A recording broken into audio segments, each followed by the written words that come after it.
3, 2, 1. We're live. This is 2OF Entertainment. Welcome to the Lost Dollar Business Club, where we talk about business, and not just business. We talk about what makes businesses go up and what makes businesses go down. If you're interested in businesses, this is where it is. We talk about the global economy. We talk about global politics. We talk about everything and anything business related that affects your life on a global scale as well as a local scale. And don't miss after the show, Lost and Found.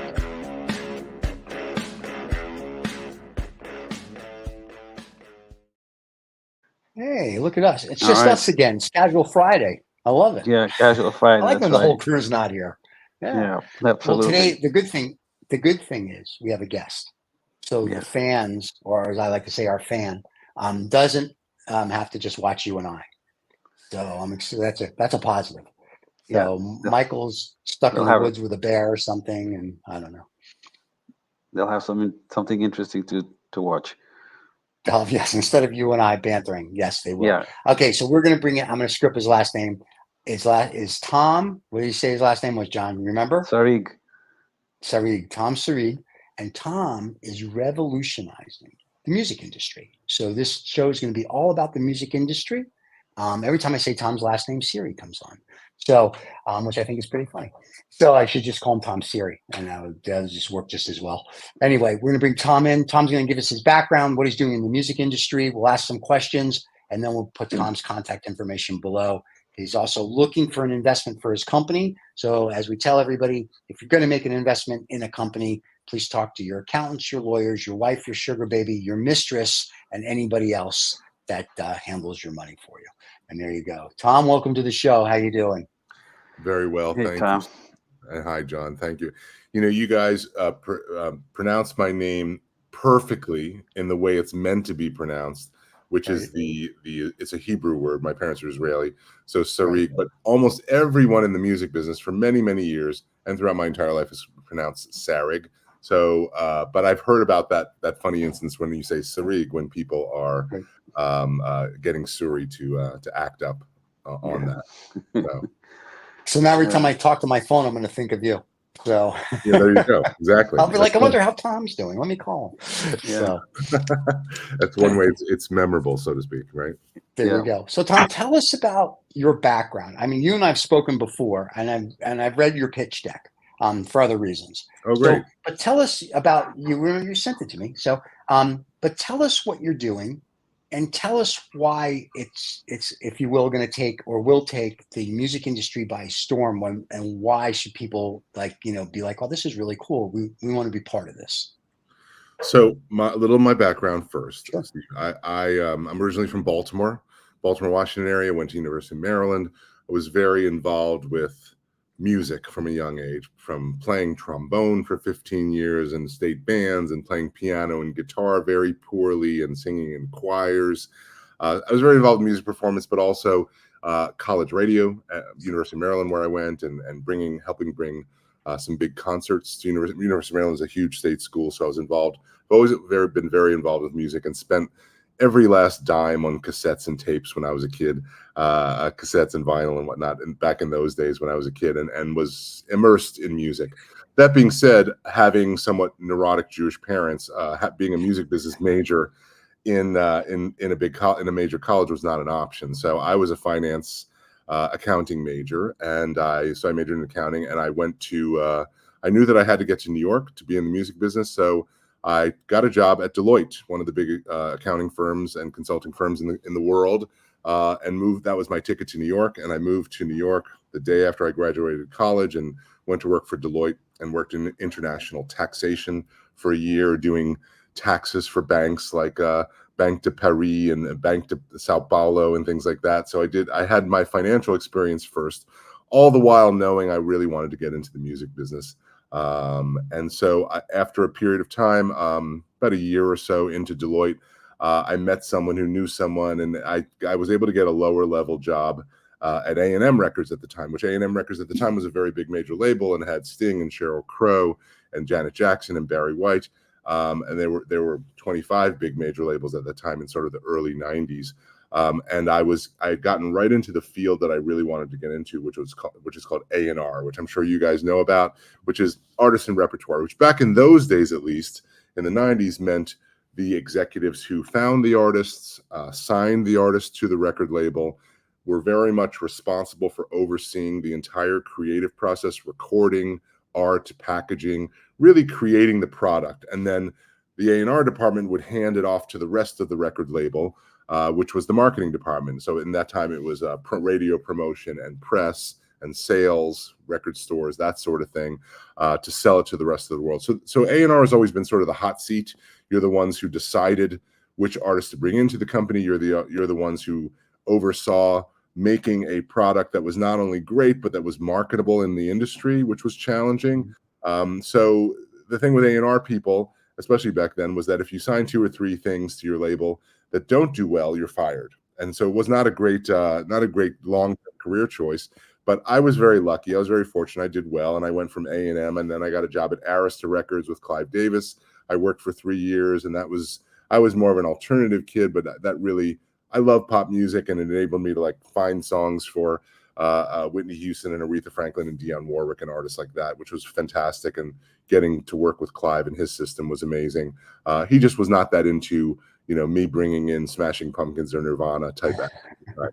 So I then graduated to another, had some success at Arista over a couple years, and went to another company that I felt was more aligned with sort of where I was, which is the only independent label I worked for. It's called TVT Records, and I was the head of A&R at TVT Records for about 4.5 years, and famous for 9 Inch Nails. And we did a lot of music that was not radio music, from like heavy music like Seven Dust, to electronic music like Underworld, to hip hop like Little John and Ja Rule and things like that I signed, that ended up doing really, really well. We had started a hip hop label while I was there. So I had a lot of success at TVT in a short time.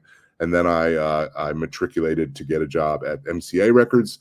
I was a little burnt on living in New York City, so I moved out to LA for 5 years, worked for MCA and then Universal as a senior vice president of A&R, and was involved with everything from like The Roots and Mos Def on the hip hop side. And I have a Grammy with Erykah Badu for her biggest song, Love of My Life, that she ever did for radio, as well as on the rock side as well, between Blink-182, Sublime, Cake, a bunch of acts like that over the years.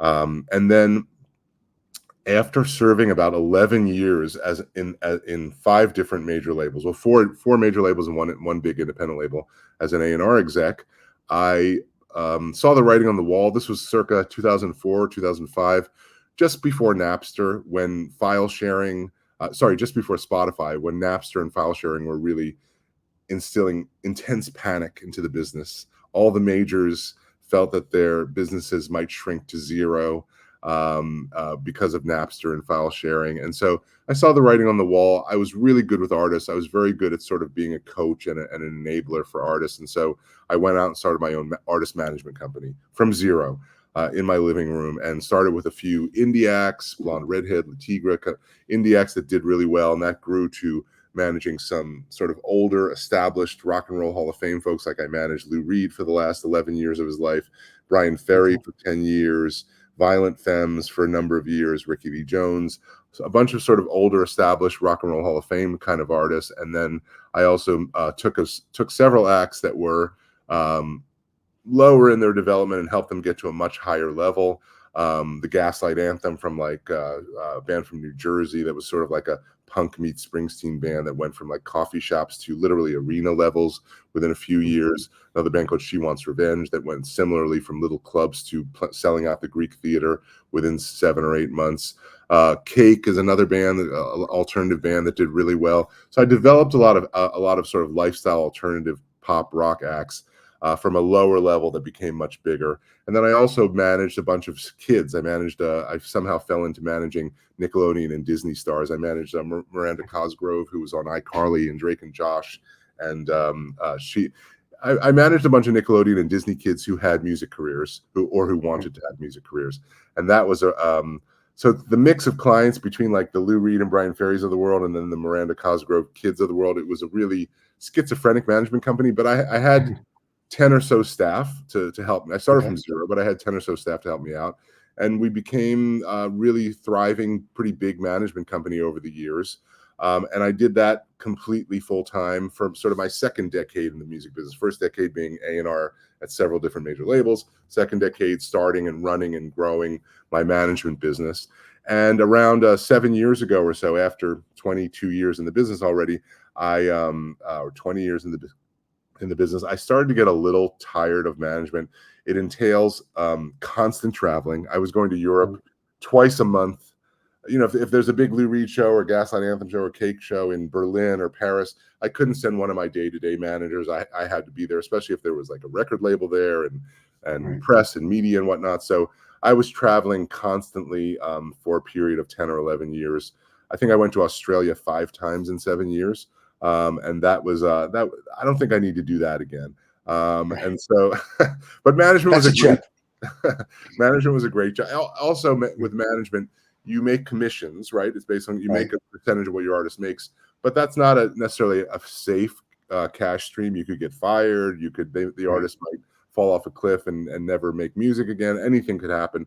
So I was looking to get involved with more ownership or quasi ownership situations. And so right around that time, about 7 years ago, as I was thinking of looking for other opportunities other than management. Also, management is really a 24/7 job. Great managers in the music business drive the music business. It's the most important job in the music business. Great managers really create our music business. There are good labels. There are people that are booking agents that are incredible at what they do. But I really think managers are the drivers, personal managers in the music business for creating value and creating success.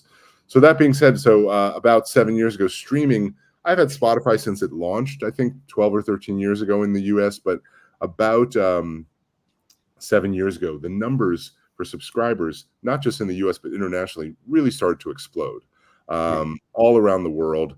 I was noticing artists, because on Spotify, you can see the streaming numbers. I was noticing artists on Spotify who I hadn't even heard of that were just in my release radar or discovery playlist every week that were garnering hundreds of thousands, tens of millions of streams sometimes just because they were getting on playlists. And so I, at that time, decided to start a record label. I took a bunch of the money that I had made in my management company, which was really successful for a decade plus. And I started investing in buying or licensing artist masters and artist publishing rights.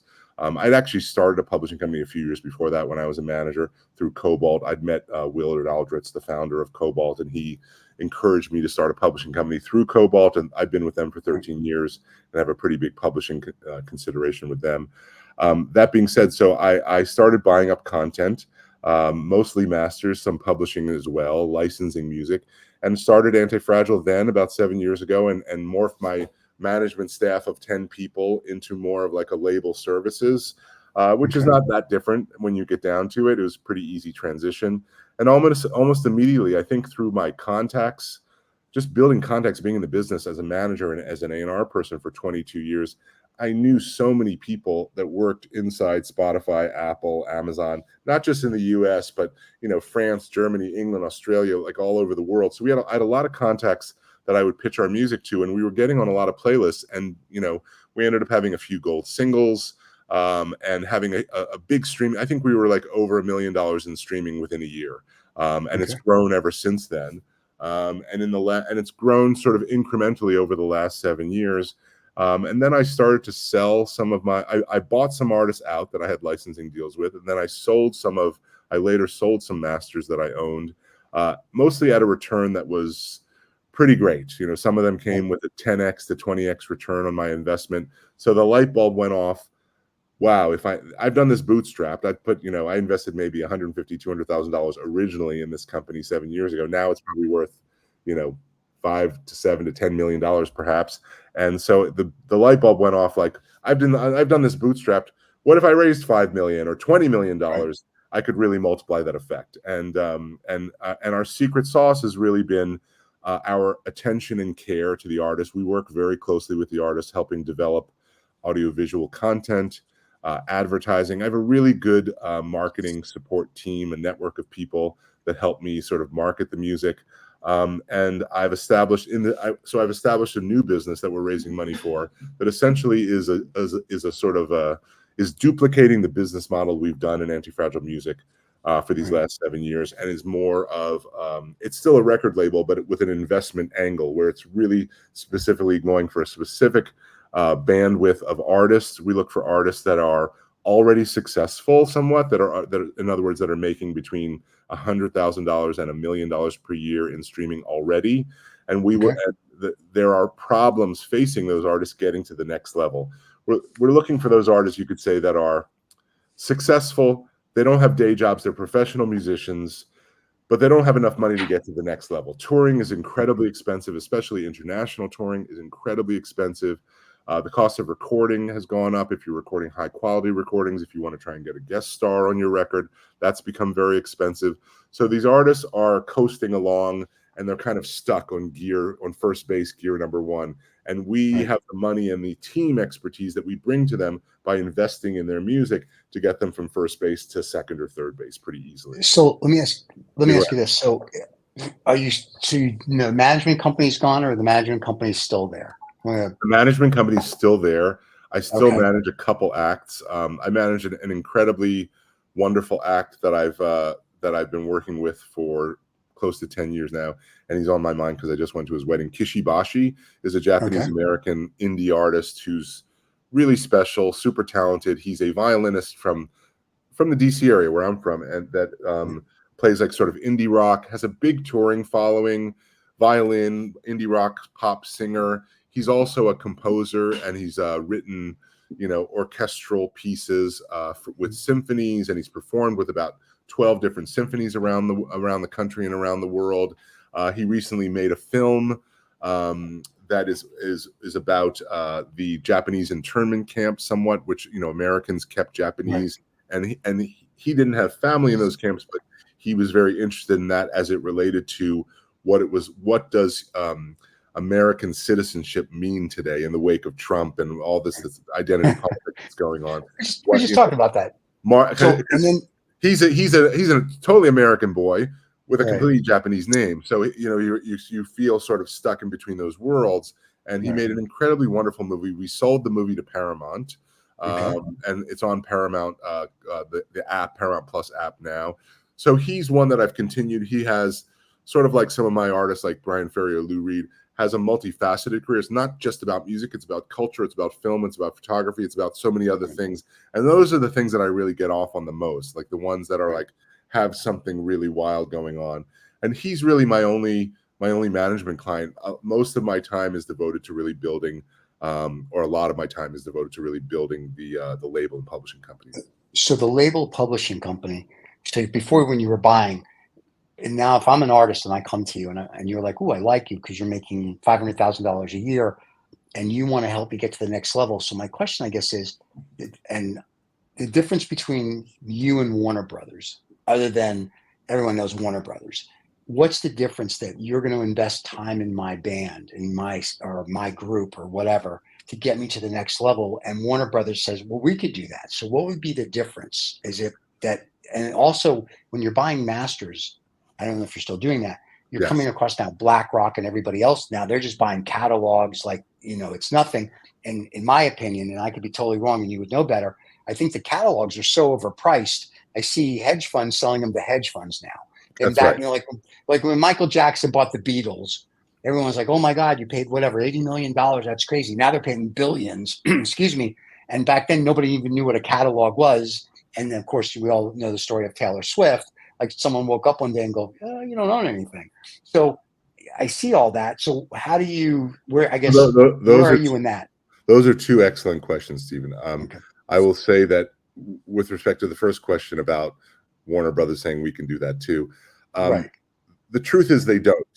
They're not set up. Their business model is not set up to do so.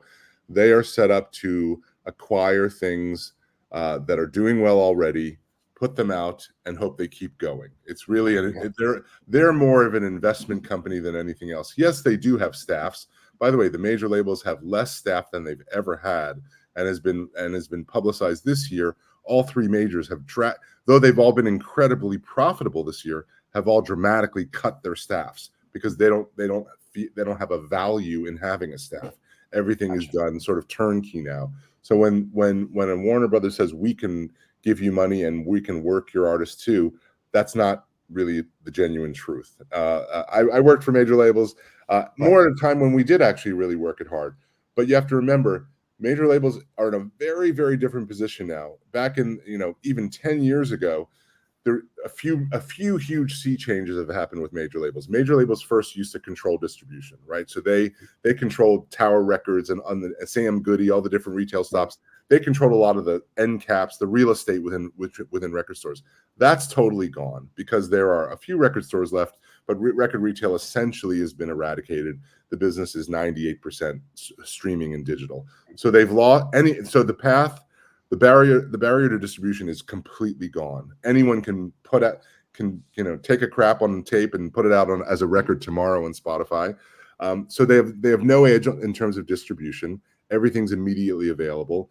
The other thing that they used to have a real edge on before was radio, publicity, the things that they had sort of more sort of heft with because they had other bigger acts. The problem is radio and publicity don't work anymore. A lot of major labels have fired. I just talked to someone in the UK at one of the Universal labels who said, we fired our entire PR staff. PR does not mean anything. Nobody's reading anymore. Nobody reads in our country. People aren't reading magazines and then buying records or checking out records. Everything, 99%, it's my theory, that 99, and I think this can be borne out, that 99% of music discovery is being done via Instagram, TikTok, YouTube, Facebook. That it's all content driven. We have to create really great, clever clips of great music. We start with great music. We create clever audiovisual clips. We push them in advertising dollars, getting them in front of other similar artists, bigger but similar genre artists as the one we're trying to get out there. So the major labels have lost all of their advantages. There's no distribution advantage. There's no PR. There's no radio advantage. Radio doesn't move the needle either. So the majors are powerless almost, except for their money. And so if we can deliver money plus a team that's really focusing and working hard, because we don't have 700 artists like each major label does, we can do a lot more than a major label can. And I think there's a lot of lamenting out there by friends of mine at major labels saying that they haven't broken any artists this year or last year. There's no major artists that are being broken. There's sort of these one hit things or these TikTok phenomenons, but they're really not doing the development and the job that they used to do somewhat, but it's decreased over the years to now. Now they don't even pretend to be about artist development. They're about artists who are self-starters. And I would argue that actually Spotify published in their new report this year that for the first time in 2023, indies were more than 50% of their payout money. It used to be indies were under 30%. So indies are more than 50% of the business now. And so the major label, even with their gigantic, huge catalogs, major labels' shares are decreasing and their advantages are decreasing. So I would say to an artist like a major label is not really interested in they're not interested, and they don't have the advantages and they don't have the team anymore. Like these are empirical factors that are just out there that show that and I have a dedicated staff and money and a team to really and a focus on what actually moves the needle. The majors are always a bit behind in the trends, so they are also just coming to terms with this sort of new world order, so to speak, of how music is broken.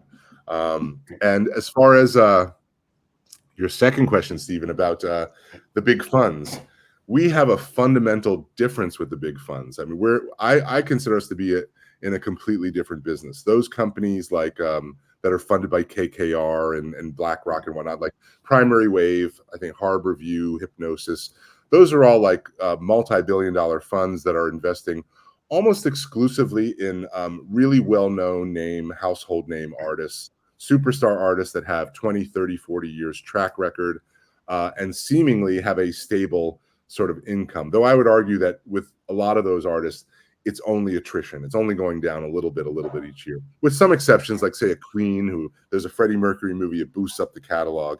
But in most cases, it's just attrition.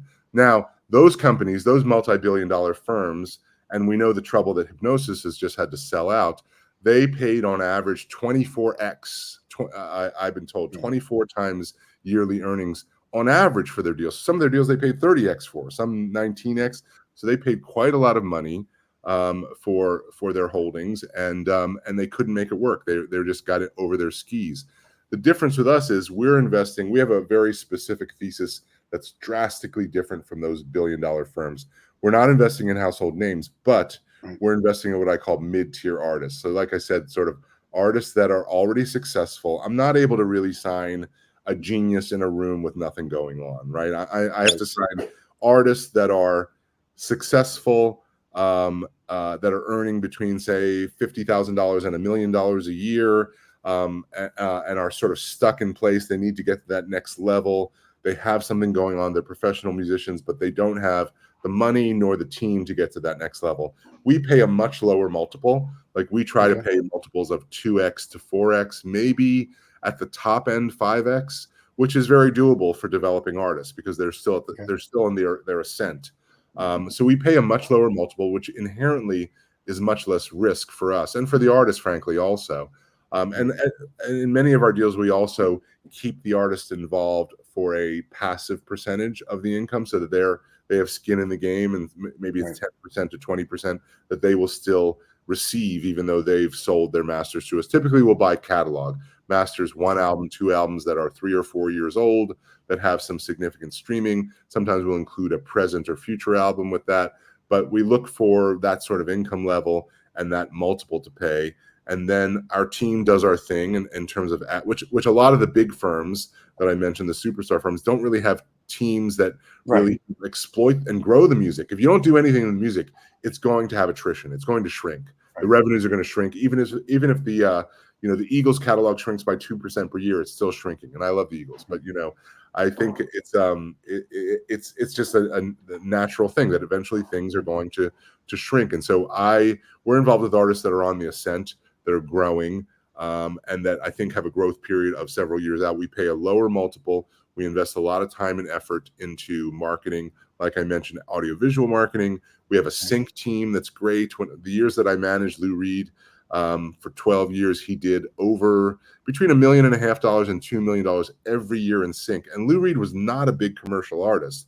He was a legend culturally, and he had 2 hits, but he was never a huge commercial artist. But his music had cultural relevance and huge cultural importance. So because of that, he was really in demand for big directors and film directors and TV. And so we had a huge sync business for him.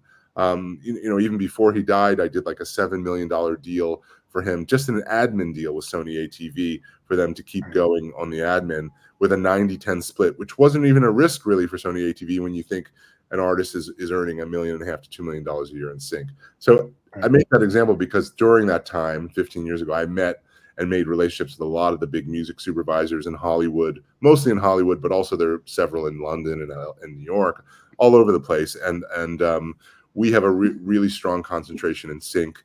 We also control master and publishing, which is like what they call one-stop shopping, which makes it easier for us to get syncs. And so we are able to place music in film, television, video games at a much higher rate than most labels. We're doing $50,000 to $75,000 a month sometimes in the sync income that we do.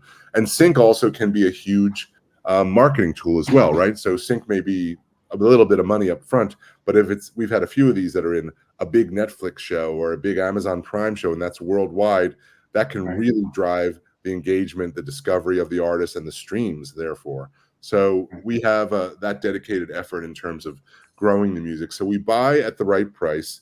We put our efforts in to grow the income by, say, 20 to 30% per year minimum.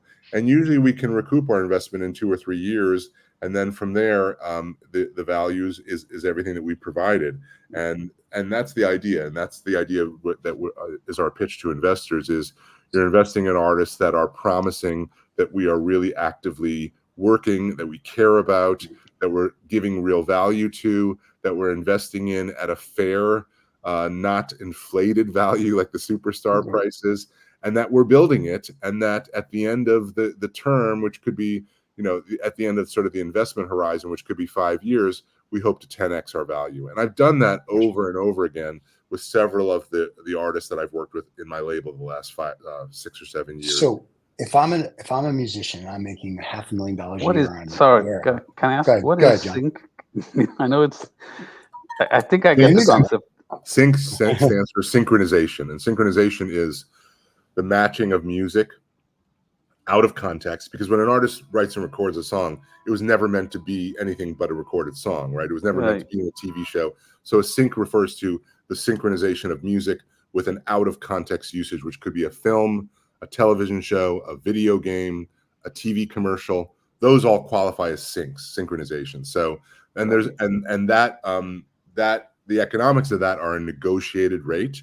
So depending on if it's a huge film or if it's a show on Netflix, there are different budgets that and they have to pay for the two sides of ownership, meaning the master side and the publishing side. And then there's also income earned on the backside just from performance income, from shows actually playing on Netflix around the world, or shows, movies in the theater. That also generates performance income.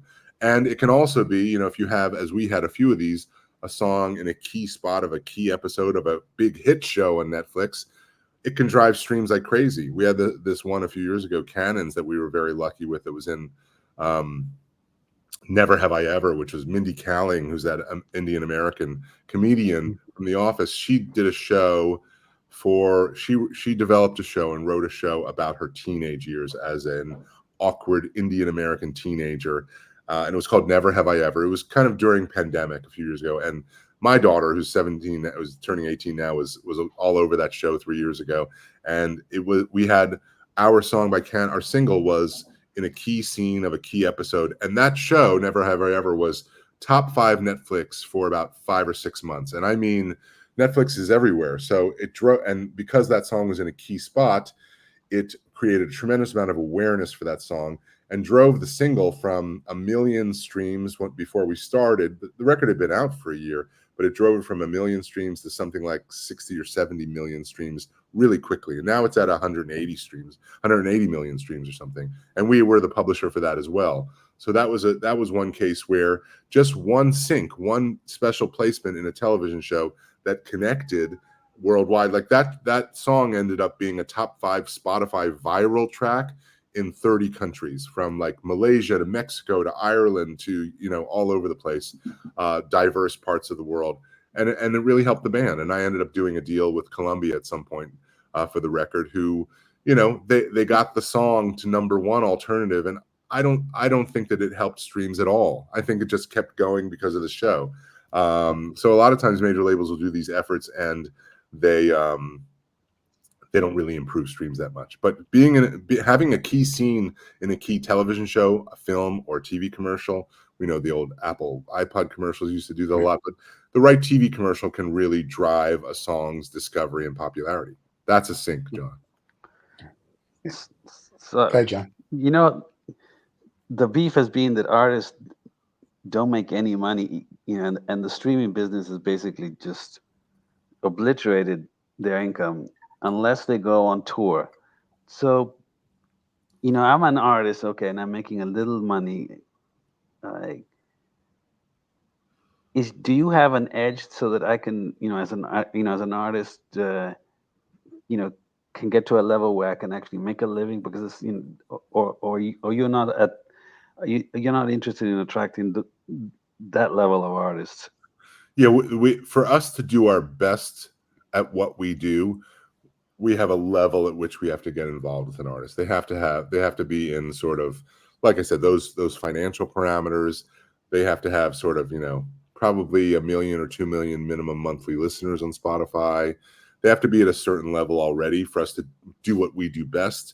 It's very hard to grow from 0 to something, right? Unfortunately, that is incumbent on artists. It's not a perfect business, of course. So that's incumbent on artists and their management to get them to that level. And I will to address your comment that artists are not making anything on streaming. Spotify did a report Spotify did a report a few months ago that last year, 2023, over 9,500 artists made more than $100,000 in 2023 just on the Spotify platform. So that's a huge number of artists, and that's great for us because that's right in our wheelhouse of what we're looking to invest in. But I would venture to guess that not in the old days when it was hard to get a record deal and records were only CDs and vinyl, and you had to tour your butt off. I would argue that there are more artists making money today from streaming than did in the past. They're not, yeah. When you look at the streaming royalty, like 0.004 cents per Right. stream on Spotify, that seems incredibly daunting and unfair. And I agree. It seems that way, but you have to think in a totally different sort of paradigm. And there are more artists making a living through music now than ever have before in history. And Because of that money streaming. is just being redistributed. The question is like when something takes off in terms of streaming, can an artist then follow that up in terms of some social media, developing a real relationship with their artist, with their audience, building engagement with their audience? That's crucial, and touring is crucial. Just having streaming success on its own, that will decline for sure at some point. That's not a real following. That may be, from a sync or maybe from playlists.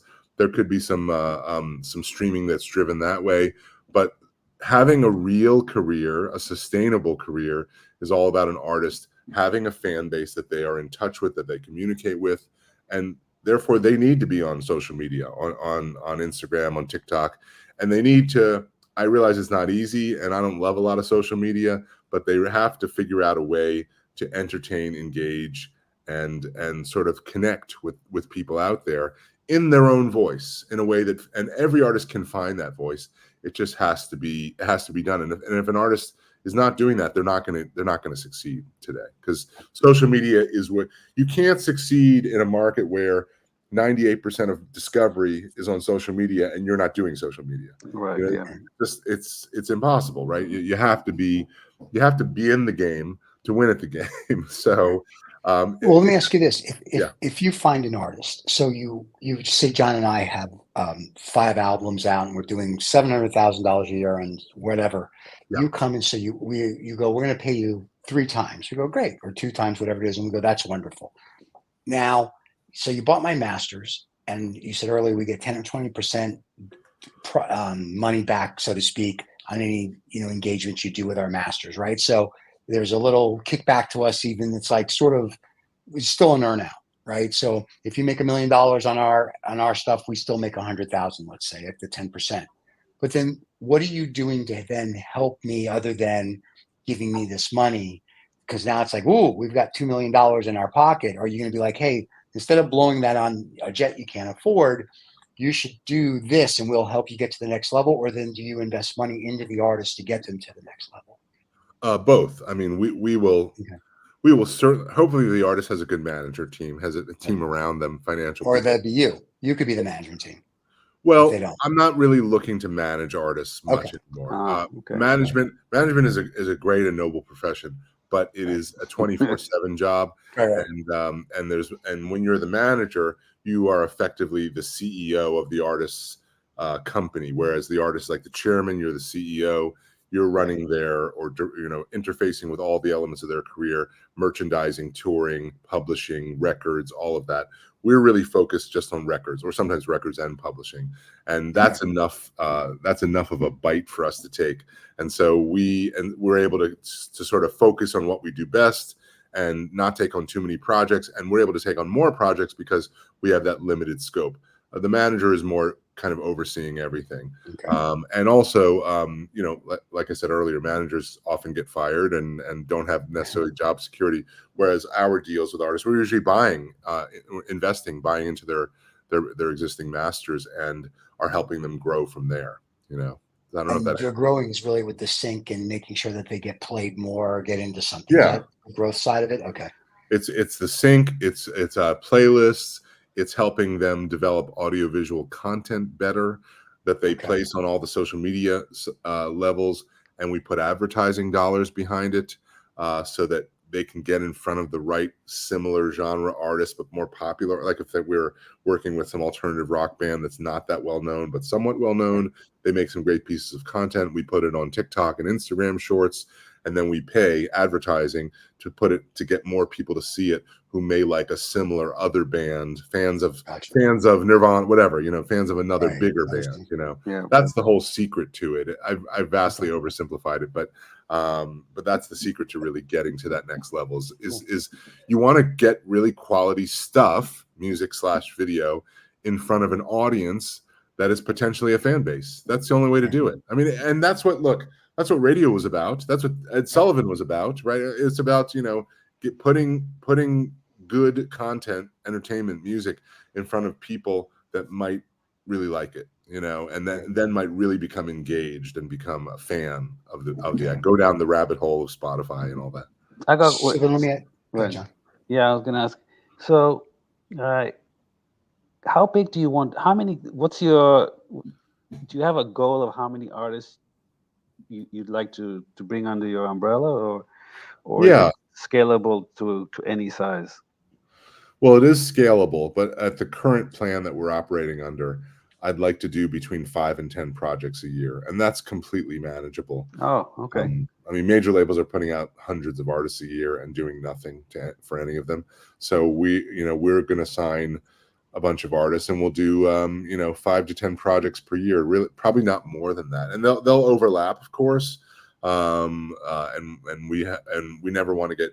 We never like to put out too many records at a time.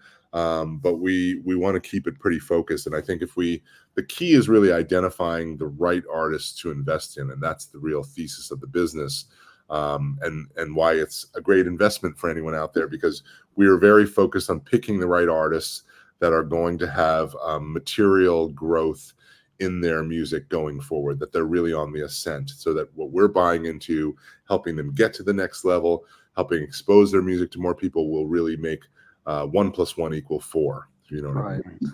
So how do you pick? I mean, you said, I know they're on a list, but do you then go to Spotify and look at the algorithms and the analytics and say, oh, here's, I'm making up a number, 20 artists that fall within our purview, and we're going to contact them? Is that, and in simplest forms, right? I'm sure there's more to it, but is that kind of the gist of how you find the artist? Or your daughter's listening to something and going, Dad, you've got to hear this. And then you look at it and go, oh, they're right in our purview. So how are you finding your Sometimes it's my daughter who has good taste. Okay. Sometimes it's friends, but it has to be in our purview economically, right? It has to be at a certain level of achievement. It can't, if she's turned me on to things, or my son has turned me on to things that are really cool, but are just like really small still, or have nothing going on yet, it's not for us just yet, even if it's great. It doesn't make sense for our business plan. But yeah, I mean, we look at 20, 30, 40 artists every week. We don't contact all of them. I take what falls into the sort of financial and KPI parameters, if you will. Right. That's one Venn diagram, and where that overlaps with my own A&R brain of what I think is great, has cultural value, has potential to be big in the future. Where those two things overlap is the things that we go after. So, we're maybe, reaching out to like 5 to 10 artists a week. And, we have a Zoom conversation, maybe a meeting in person, or I could go see them. But, bands that are coming through New York, we'd have a meeting in person. And then, to do a record deal, as I'm sure you guys probably know, it usually takes a month or two back and forth with lawyers. And then we get to work. Yeah. Yeah. Now, if I'm an investor and I say, and they'll be hearing this, people in the industry, people not in the industry, investment bankers, venture cap, all that. So if I want to invest, once again, before we even get to the question, if you're going to invest, check with your lawyers, your accountants, your attorneys, your sugar baby, your wife, your mistresses, girlfriends, whoever else you have to check with before you do. But if I'm going to make an investment, so what size investment are you looking for? And then what do we think the return looks for as an investor? Is it a deal? Is it a record by record deal? Or is it like a fund that's going to be like in 5 years, our fund did this? So it's not a fund per se. Okay. We are a corporation. We're a Delaware C Corp. So investors of ours for the last year or so have been buying shares in the company, right? So they're buying shares at a certain valuation, and the idea is for us to take the money, invest in artists, and in 5 years' time be able to 10x that. And I'm basing that on just events that have happened already for the last 7 years, where I've had several projects that I invested, say, $50,000 in, and they ended up yielding $500,000 over the period of time. So we've had a number of those. So it's based on essentially duplicating a business model that I've been doing already, but at a higher level because we have more money from investment. But I'm looking to keep it relatively small. Like we're not looking to raise $100 million fund, or even or even a $50 million fund. Like I want to deliver. The idea is to take an invest in great artists, grow them, and within 5 years or so, enable a 10x or so for investors and for us. So if I invest to say, I go, this is wonderful, I'm going to make up a number, $2 million in it, right? So your valuation of your C corp is X. I get however much in equity. Yep. So are you declaring, just say every 3 to 5 years, a special dividend, or how are you then cashing out our equity that we would put into your company that we, when one of these hits? Is it like, Mary Jane just hit, and we can declare a special dividend, so everybody that owns stock is going to get $2.50 type of thing. So how are you doing that? We're definitely looking at that, doing a special dividend depending on our success. We recognize that if we do have outsized success, that it makes sense probably to do a special dividend every so often, every year, even if it really makes sense, right? But the eventual idea is really to maximize the profitability and thus the valuation of the entity of the company. So is that to go public or to sell them down the road? To sell down the road. To sell? I mean, look, we're going to do what our investors want to do and what I want to do. But and that's why I'm very sort of picky with investors. I want investors who are like into music, high net worth individuals, like that really could be like real part of the process in a way. And so we're looking to grow these artists, and then to be able to probably sell the company in 5 years to another company, like a bigger fund perhaps, or to a major label. But we would be able to retain some sort of like marketing driver in there, because we have a duty to the artist to continue to be involved with them. And that I take really seriously. So we would look to sell the company in about 5 years, or if we do so well that it's the opinion of our investors that we should do an IPO, or that we should continue going and growing. You have to be flexible, but for the sake of investors who are investing, what I tell people is what I'm confident in, is that within 5 years, I'm going to build this. The average going rate for music IP companies on multiple is 10x to 15x on 10x to 15x multiple of income. So if we can grow this thing to where I think we can grow it, we can easily achieve in 5 years a 10x sale, which would mean, if you put in $25,000, that would be $250,000. That's our minimum investment. But I was going to say, okay, very cool. And how much are you looking in total right now to raise? The minimum's 25 grand. What's the max? There's no max, but right now we're raising $5 million. Very cool. All right. Well, like I said, this is very good. If you can't figure out how to get a hold of Tom, reach us here at the show. We'll put you in touch. Yes. But that was very cool. Thank you so much. AntiFragilemusic.com. All right. And we'll put the link below so everybody can see it as well. So very cool. Tom, thank you so much for your time. Pleasure. Yeah, very interesting. Thank you, John. It was very cool. This is the best music 101 that we've ever had. Really? Say. We've had music companies on. Well, because we've had companies on and they're very niched. Right. And no, it was very good, but they're very niched. And you kind of said, like, here's the whole music industry. Right. And you gave everybody a nice, like, almost like a PhD in music, which was nice, A through Z. And then you're like, oh, by the way, we carved out this little niche. So people that don't know the music industry now have a better understanding. And people that do know the music industry know what you do. So it was we've had other people on and their stuff was great, but it's just for their niche. And we didn't get a real overview of the whole music industry, which you did that. So that I greatly appreciate. I'm sure the fans greatly appreciate that. And look, I take that from having worked as an executive for a decade in several different big major labels, and then running my own, going on the other side, on the artist side, and running my own management company, representing artists, which is a really holy job. I think it's very, very important job. And then going back sort of to the label and publishing side, but my own business. And still doing some management, as I said, but really focused on really growing artists that need certain things to get to the next level. The landscape is totally different than it was even 5 years ago, as far as how artists get noticed, how they get discovered, how they get engaged with. So we're really there to help them, invest in them, help them get to that next level, and then move on, so to speak. So Very cool. any Once again, fellow thank you. soldiers should come talk to us. I was going to say, and if you can't figure out how to get a hold of Tom or his company, reach out to the show. The show will put you in touch. And that's it. Tom, thank you so much for your time. Have a Thank wonderful you, day. Stephen. Thank you, John. Appreciate Thank you, it. Tom. Have a Yeah. great Cheers. weekend. See you. Cheers. Bye-bye. That was awesome. He was great. Yeah, well, boy, he just threw out so much stuff there that you'd have to go a couple of times to really sort of pick up on all those little details that he So throws. does that mean you're going to actually listen to the show you're on this time, John? So you can pick up on Maybe, everything that Tom talked about? Or, yeah. just checking. So, no, it was a great show. So let's do it. We want to do a really quick Lost and Found? I got a lost and found for you.